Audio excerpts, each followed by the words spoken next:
Assalamualaikum warahmatullahi wabarakatuh. Alhamdulillahirabbil alamin. Wa bihi nasta'in ala umuri dunya waddin. Wassalatu wassalamu ala asyrafil anbiya'i wal mursalin wa ala alihi wa sahbihi ajma'in. Raditu billahi rabbah, bil islami dina, wa bi muhammadin nabiyyan wa rasulah, wa bi qur'ani imama, wa bi ka'bati qiblatana. Amma ba'du. Qala Allahu ta'ala fil qur'anil karim, a'udzu billahi minasy syaithanir rajim. Ya ayyuhan nasu ubudu rabbakumul ladzi khalaqakum wallazina min qablikum la'allakum tattaqun. Innallaha yuhibbut tawwabina wa yuhibbul mutatahhirin. Ya ayyuhallazina amanu tubu ilallahi taubatan nasuha. Shadaqallahul azim. Aku berlindung kepada Allah dari gangguan syaitan yang terkutuk. Wahai seluruh manusia, beribadahlah kamu kepada Allah Tuhanmu yang telah menciptakanmu dan yang telah menciptakan orang-orang yang sebelum kamu. Mudah-mudahan dengan beribadah itu kamu sekalian menjadi orang-orang yang terpelihara. Sesungguhnya Allah itu amat mencintai hamba-hambanya yang bertaubat dan amat mencintai hamba-hambanya yang bersih. Wahai seluruh orang-orang yang beriman, bertobatlah kamu sekalian kepada Allah dengan tobat yang seikhlas-ikhlasnya. Maha benar Allah yang maha agung firman-Nya. 1 surah Al-Baqarah surah kedua ayat ke-21. Yang kedua Al-Baqarah surah kedua ayat ke-222. Dan yang ketiga surah At-Tahrim surah ke-66 ayat yang ke-8. Pak Ketua beserta seluruh unsur pengurus masjid Quwwatul Ummah yang dihormati, bapak-bapak dan ibu-ibu, para pemuda, remaja, anak-anak kami, para pelajar, seluruh kaum muslimin yang ada di dalam masjid dan sejauh suara ini dapat didengar, dapat diterima, yang dimuliakan. Karena kita masih berada di awal Ramadan, dan tadi pagi saya ulang lihat jadwal ceramah itu untuk yang subuh tidak ditentukan topik oleh pengurus. Tapi kalau yang untuk malam ditentukan topiknya. Jadi karena ada semacam kebebasan, ya saya tentu merasa tidak terlalu terikat. Kalau untuk malam nanti ada, saya lihat di situ topiknya tentang malapetaka terhadap orang-orang yang suka tidak mematuhi takaran dan timbangan. Itulah kira-kira isinya. Tapi kalau pagi ini kita ambil saja topik, yakni berbersih-bersih diri. Bapak-bapak dan ibu-ibu yang dimuliakan, 3 ayat yang dibaca tadi, 1 menyatakan tugas substansi manusia yang kita diciptakan Allah adalah untuk beribadah, dan ibadah itu kata Allah juga adalah untuk kepentingan kita. la'allakum tattaqun. Mudah-mudahan dengan kamu beribadah itu kamu menjadi orang-orang yang bertakwa, orang-orang yang terpelihara, orang-orang yang selamat hidupnya di dunia, selamat pula hidupnya di akhirat. Betapa Allah itu maha pengasih, maha penyayang. Lalu manusia-manusia yang awal mula mengikat janji dengan Allah sesuai dengan pernyataan yang kita temui melalui surat ke-7 Al-A'raf ayat ke-172, alastu bi rabbikum qalu bala syahidna. Di waktu kita masih berada di alam ruh, Allah menyampaikan satu pertanyaan, kamu akuikah aku Allah Tuhan kamu? Seluruh manusia memberi jawaban yang sama, qalu bala syahidna, tentu saja ya Allah, kami bersaksi engkau adalah Tuhan kami. Kata mufassir dari kalangan sahabat, Ibnu Abbas mengatakan bahwa janji manusia bertuhan kepada Allah diungkapkan di waktu masih berada di alam ruh. Ini disebut dengan mitsaqul awal. Mitsaqul awal artinya janji pertama. Lalu dalam bahasa Minangnya, dan tentu menjadi sikap orang Minang juga, kato pertamo, kato batapeti. Tapi kadang-kadang tidak tinggal pada kata pertama ditepati, kadang-kadang muncul kata kedua, yang kata kedua kadang-kadang kata yang dicari-cari. Janji biasa mungkin titian biasa, padahal sebenarnya janji binasa mungkin titian binasa. Ya karena laku, makanya jangan sampai janji dimungkiri. Makanya rawatlah titian agar indah sampai laku. Mitsaqul awal, bertuhan kepada Allah. Lalu kata Rasul, kullu mauludin yuladu ala hazihil millah. Semua yang lahir ke dunia itu dari ibunya lahir dalam keadaan Islam.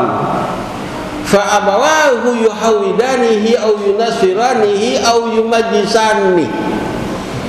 Lalu setelah meninggalkan alam kandungan itu sampai ke dunia kelak, yang mana keimanannya itu apakah berlanjut, berbunga dan berbuah lebat, berguna untuk kehidupan orang banyak, berguna untuk terang benderangnya alam semesta ini, atau imannya berganti Yahudi, Nasrani, iman Majusi. Kata Rasul, fa abawahu, yang bertanggung jawab tentang ini adalah ibu dan bapaknya. Lalu kata para ahli hadis, ungkapan fa abawahu, ibu dan bapak, itu sebenarnya tidak semata-mata dalam artian ibu bapak secara biologis, tetapi ungkapan itu maksudnya adalah semua orang dewasa yang ada di sekitar anak yang baru lahir itu semua bertanggung jawab. Kenapa ibu bapak yang diungkapkan? Ya karena lazimnya anak itu paling dekatnya kepada ibu, paling dekatnya kepada bapak.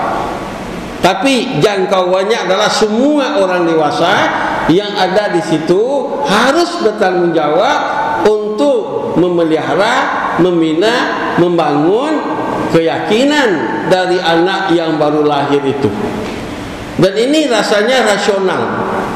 Kalau dikatakan secara biologis, ibu bapak yang bertanggung jawab ada di antara anak lahir ya bapaknya sudah meninggal. Kadang-kadang seberapa hari hidup duniawi dinikmatinya, ternyata maknya pun juga berpulang. Ya lengkap sudahlah, bayi yang terbaring itu bapak tiada, yatim namanya, ibu sudah berangkat, yaitu namanya. Kalau kalau bayi itu sudah yatim dan piatu, ibu bapaknya juga yang bertanggung jawab untuk iman dan Islam anak, ya rasanya tentu tidak seperti itu. Jadi yang dikemukakan oleh para ahli hadis itu memberikan informasi kepada kita sekalian, setiap lahir anak Adam ke dunia, orang-orang yang dewasa di situ harus ikut bertanggung jawab bagaimana membangun, mengembangkan iman dan Islam anak yang baru lahir. Ya, ternyata dalam kehidupan ini ada yang berkembang baik, ada yang tidak, ada yang kadang-kadang benar-benar membangkang kepada Allah, itu macam-macam bentuknya. Namun tugasnya awal adalah beribadah, tapi tidak semuanya itu taat beribadah. Lalu kata Allah, innallaha yuhibbut tawwabina wa yuhibbul mutatahhirin. Sesungguhnya Allah amat mencintai hamba-hambanya yang bertobat dan amat mencintai hamba-hambanya yang bersih. Itu adalah semacam statement, itu adalah semacam pernataan, bahasa yang amat halus, amat sangat. Namun kemudian Allah tidak berhenti sampai di situ, mungkin karena kadang-kadang orang tidak bisa diberi ajakan dengan bahasa yang halus. Kadang-kadang tidak bisa mengerti dengan kijok mata, kadang-kadang tidak mengerti dengan pandangan mata, ngertinya dengan hardikan, ngertinya dengan teriakan bisa jadi.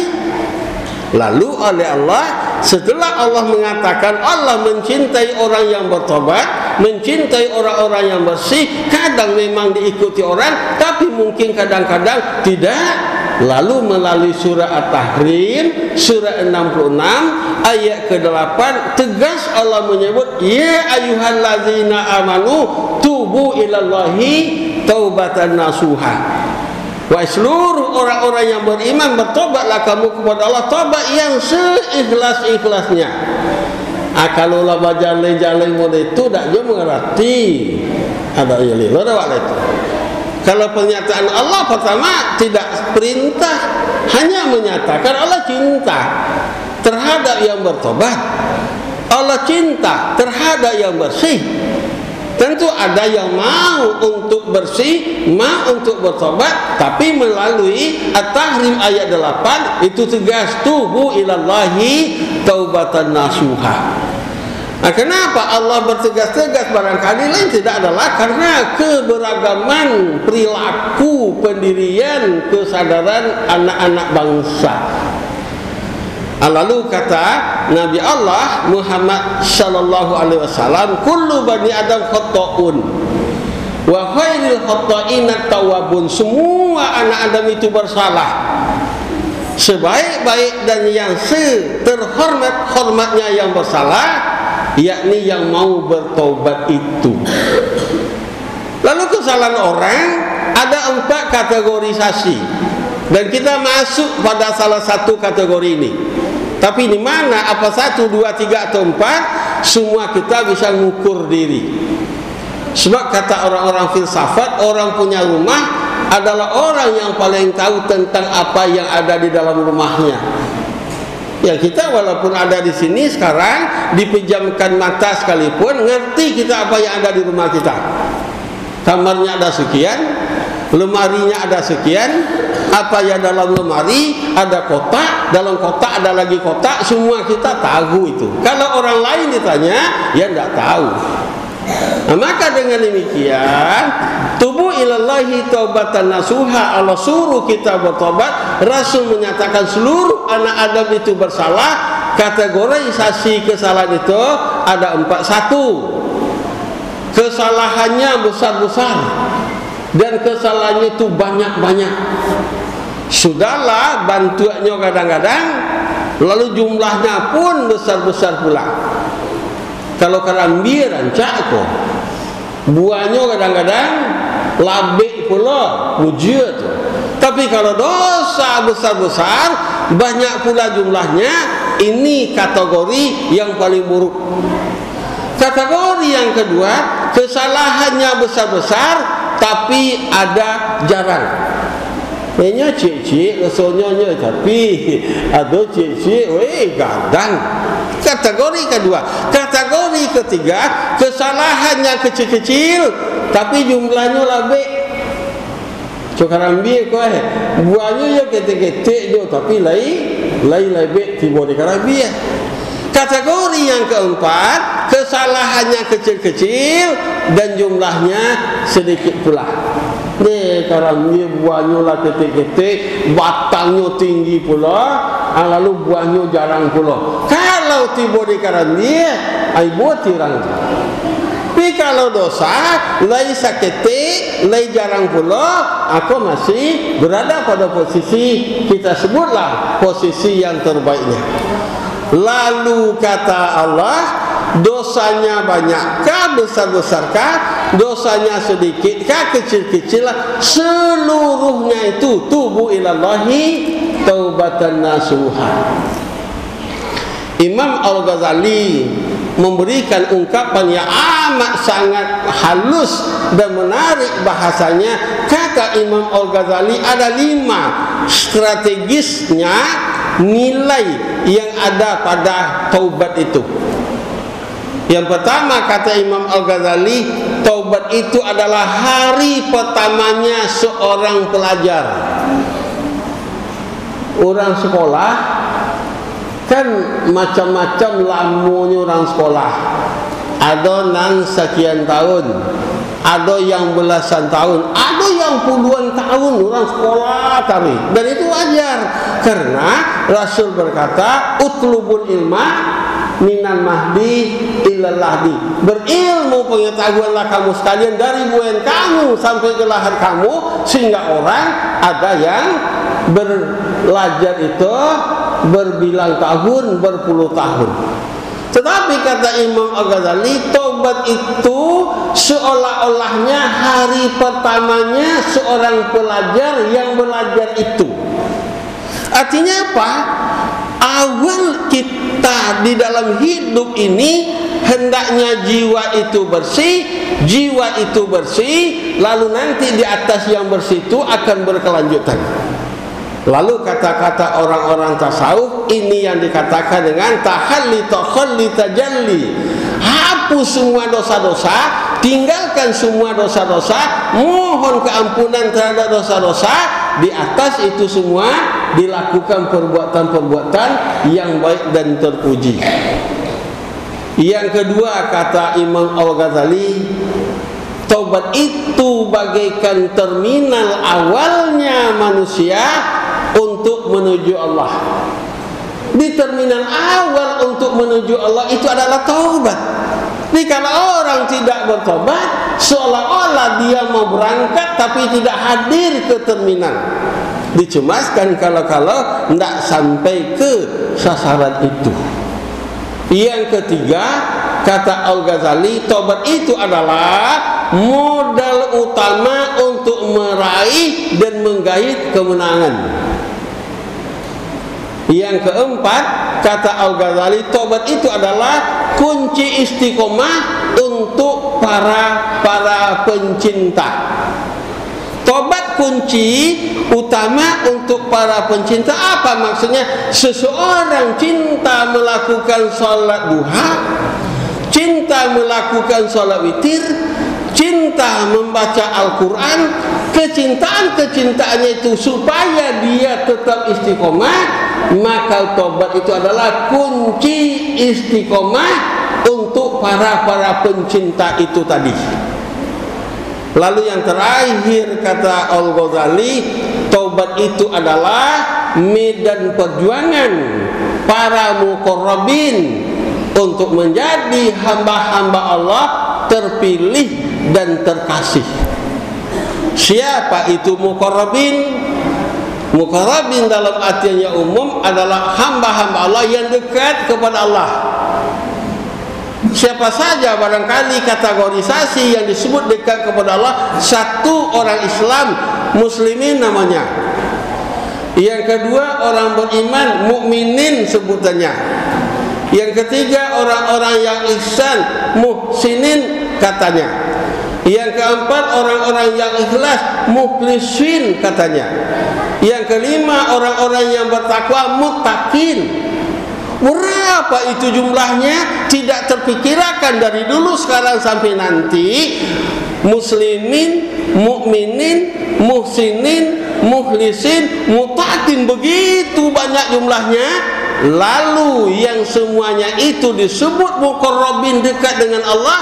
Kata Al-Ghazali, taubat itu adalah untuk medan perjuangan para muqarrabin yang banyak tadi, untuk mendapatkan predikat terbaik, terpilih dan terkasih di hadapan Allah. Jadi ibu-ibu, untuk itu kita semua hendaknya memang di antara yang sudah baik kita muncul yang terpilih dan yang terkasih. Apa itu taubat? Dalam bahasa sederhana, taubat itu kembali ke mana? Kembali dari dosa ke perbuatan ketaatan. Jadi kembali kepada ketaatan, itu artinya kembali dari perbuatan yang diri telah kotor kepada yang bersih. Kenapa dikatakan kembali?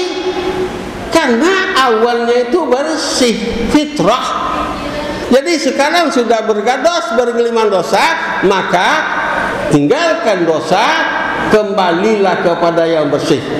Tinggalkan perbuatan-perbuatan yang buruk, kembalilah kepada perbuatan yang baik dan jiwa yang fitrah itu. Makanya dikatakan kembali. Syaratnya 3. 1. Tinggalkan perbuatan dosa, sesali perbuatan dosa, dan yang ketiga, mohonlah keampunan kepada Allah. Sesudah itu lakukan perbuatan-perbuatan yang baik. Fattaqullaha mastata'tum. Dalam surat ke-64 At-Tawwabun ayat ke-16. Kata Allah, bertakwalah kamu sekalian kepada Allah semampu kamu. Kata semampu ini kita artikan di situ semaksimal mampu. Kadang-kadang adalah semampu kok minimalis. Ada orang minta sumbangan. Nah, tolong Pak sumbangan Pak, ayah dibantu semampunya. Ada PT 50, ada PT 100, ada PT 20, ada PT 10. Hanya cari yang PT 5.000. Kok ya semampunya aja. Padahal tadi itu banyak tuh. Adik kata-kata semampu kok bisa diartikan minimalis, tetapi tentang takwa, fattaqullaha mastata'tum, bertakwalah kamu kepada Allah semaksimal mampu yang bisa kamu upayakan. Bapak dan ibu-ibu yang berbahagia.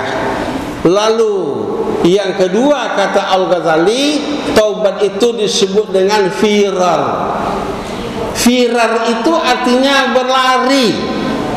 Apa arti berlari di dalam bertobat? Artinya sungguh-sungguh dia menyesali perbuatan buruk yang dilakukannya.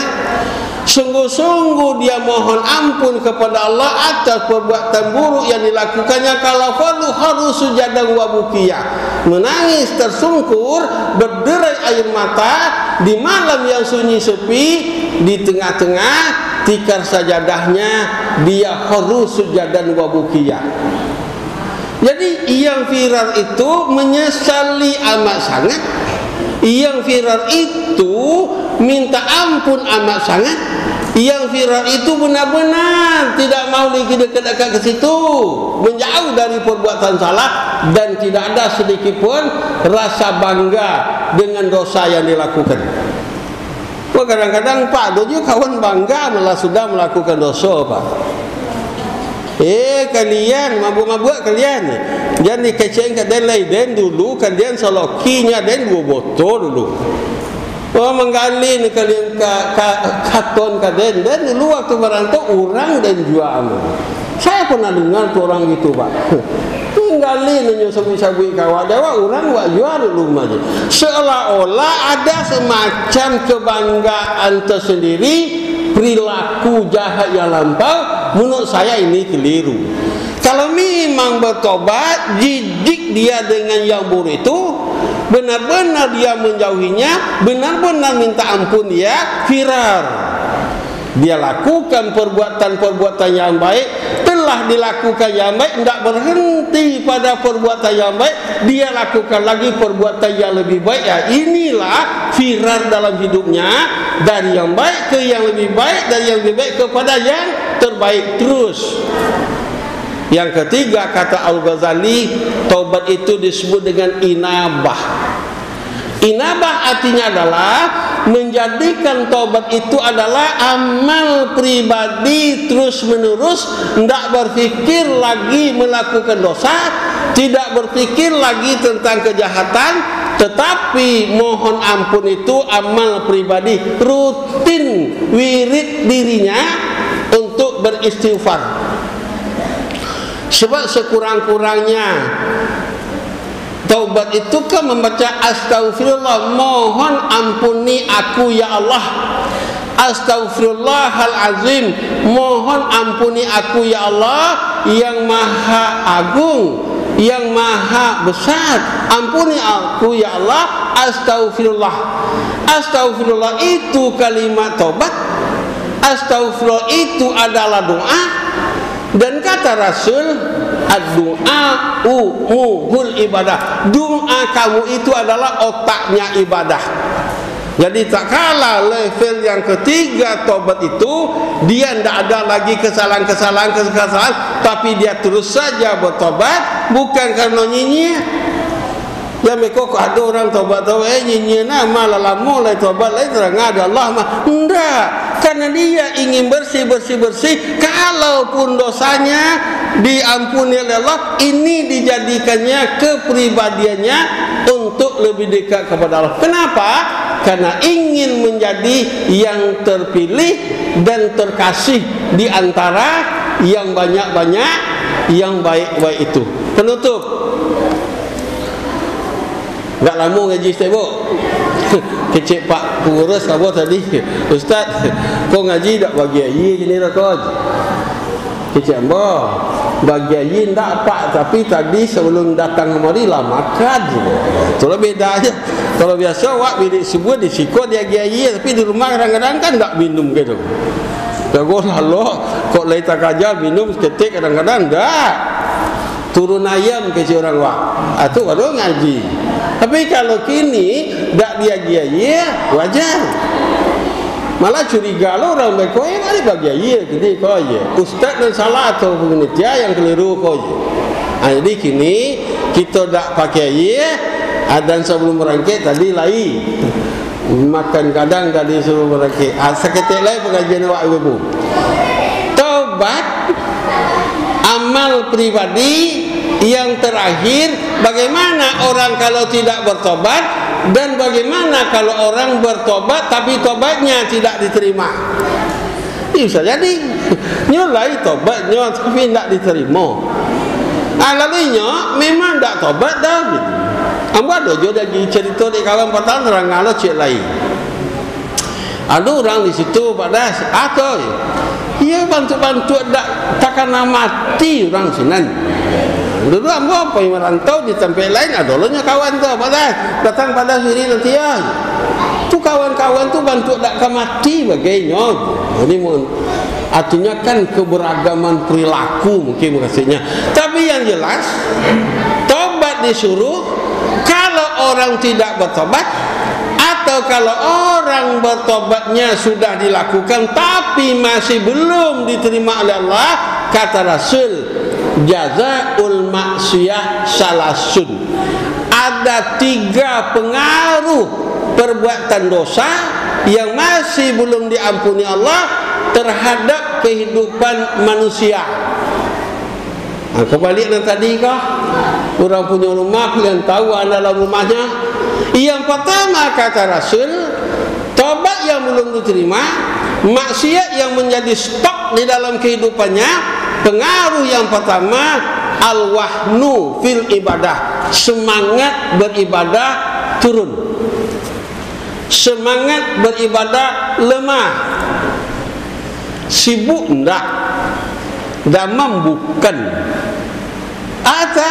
Tidak jalan dah, tapi dulu sering melakukan solat sunat, sering melakukan puasa sunat, banyak dulu hadir berjamaah, tapi akhir-akhir ini yang solat sunat sudah jarang, yang puasa sunat sudah amat jarang datang berjamaah. Apalagi padahal kesibukan tidak ada berubah, kesehatan tidak ada berubah, tetapi kenapa semangat ibadah turun?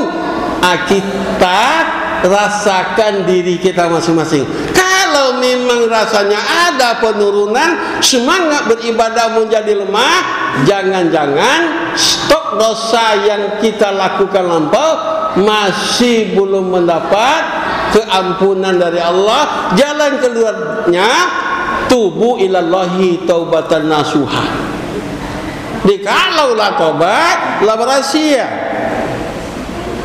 Lalu yang kedua, kalau dosa masih belum diampuni, tobat masih belum diterima, pengaruh yang kedua kata Rasul, wa naqsu fil lazzati, dia akan mengalami kehilangan kenikmatan hidup. Kalau dilihat lahiriah, dak dolo dan dirusuhan lai tumpamo. Kalau dulu agak payah, kalau apa-apa pegawai nalah pensiun, kalah tenang tu. Orang pensiun nam perlunya pak satu masukan kepala ke dalam kotak, yang kedua mangguat, yang ketiga menggeleng, yang keempat hijauan mata, yang kelima sebut ai. Lalu lima tu nyopak kewajiban dalam pensiun. Tapi ambo kerana berfikir ambo. Awak kan masih duit je pak. Kau duit kau berfikir. Alam bang masuk kotak tu ya. Jangan awak ni masuk kotak di kawan dia. Mudah-mudahan lain dah itu. Masukkan kepala anda ke dalam kotak. Serak. Telingo lah masa itu. Itulah pak jo kawan je pak sudah tu je pak. Tapi jangan kasinan pak. Yang kedua, anggukkan kepala. Angguk awak. Yang ketiga, gelengan kepala. Yang keempat, kedipan mata. Yang kelima, sebut ai. Lalu sudah itu baru dikatakan identifikasi kan namanya, atau intensifikasi bahwa keaslian awak itu diterima. Autentikasi, otentik awak, yo lay awak di kepala lah masuk. Awak lah mangguat, disuruh menggeleng lah menggeleng, disuruh mengijak lah mengijak, disabi A lah disabi A, lalu yang awak lah diterima. Mudah-mudahan lah itu sebab lain-lain tak sampai ke sinan gitu. Jadi yang namanya kalau hidup ini rasanya sudah harus nikmat, tapi nikmat rasanya ada sedikit benar, itu dicemaskan kalau-kalau akibat dampak dosa yang masih belum diampuni. Apa jalan keluarnya? Kembali tubuh ilallahi taubatan nasuha. Yang ketiga, yang lebih berbahaya akibat dosa yang belum diampuni, kata Rasul, wadayyiku fil ma'isyah. Hidup itu selalu terasa sempit. Sempit hari pak. Kau disapu diorang merabu je pak. Tak disapu diorang tambah merabu. Lah sombong tak nak menyapu-nyapunya. Alainya sapu awak tu Allah, awaknya sapu. Kau kayu seorang, selanya awak tak kau minta, tak kau minjam gitu. Pokoknya pak tak ada nenelok cik jo dari orang. Kenapa? Jiwa itu yang tidak bersih. Ridho itu yang jauh dari kehidupan dia. Akibat apa? Akibat dosa. Semangat ibadahnya menurun, kenikmatan hidup berkurang, hidup terasa selalu sempit, resah dan gelisah akibat dosa yang masih belum diampuni. Satu-satunya cara adalah bertobat kepada Allah, langsung kepada Allah yang sifatnya hablum minanas.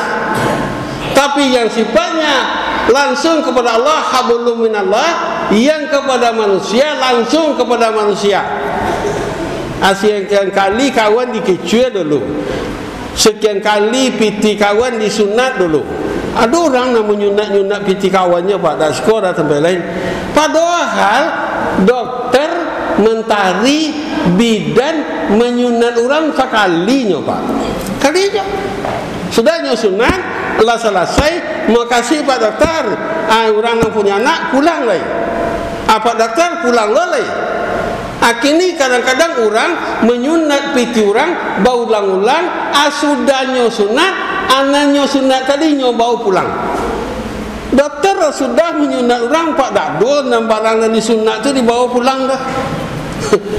Bawa nah berlalu baunya. Kini orang kadang-kadang nyusunat barang orang hanya bawa pulang nyusunat tu.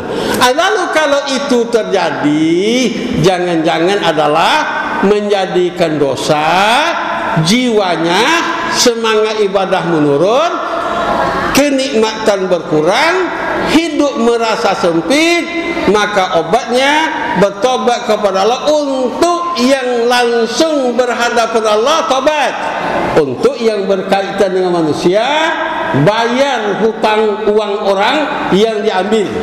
Kata Rasul, ku ada haratonan tambik dan bawa sampaikan dan bawa bayar. Ku ada fisik nanti sakit ti diambo sampaikan balikan kambo. Ku ada hati pikiran perasaan batin yang terlukai di kata-kata ambo sampaikan balen kambo. 3 hal. Jadi Nabi Pak minta bakal relan mana dengan sahabatnya. 1 tentang harta, yang kedua tentang fisik, dan yang ketiga tentang perasaan. Rasul minta kerelaan dibayar, dibalikan, ambo terima kata Rasul. Ternyata sekian waktu sesudah itu terjadi, Rasulullah SAW berpulang ke hadapan Allah Subhanahu wa taala. Makanya kata Rasul, orang yang mati syahid semua dosa-dosanya diampuni kecuali hutangnya kepada manusia. Jadi tobat kok hablum minallah yang urusan dengan Allah, tetapi tobat yang urusannya dengan manusia harus diselesaikan dengan manusia. Kalau tidak selesai di dunia, di akhirat dibayar, jua dibayar, jo pahalo ibadah nan wa lakukan. Mudah-mudahan ceramah lepas bebas kita pada pagi kini ada manfaat yang boh. Kalau mungkin jo baguno di kita bersama.